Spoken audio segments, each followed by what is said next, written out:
আরে খাবার, এটা তো আমি খাবই।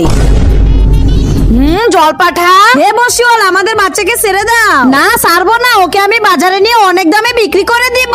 আরে ওকে বিক্রি করো না, এর বদলে তুমি যা চাবে তাই দিব।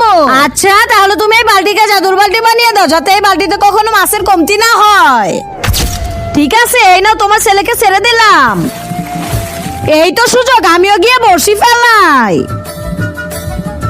হে বসিওয়াল, আমার ছেলেকে ছেড়ে দাও।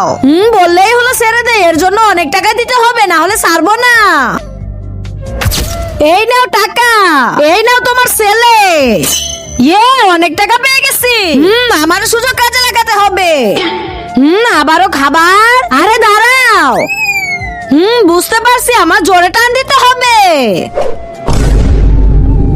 হুইয়া! চল রাজা, আমাকে কিন্তু অনেক টাকা দিতে হবে। টাকা? শালা, আমি তো তোকে জানেই মেরে দিব।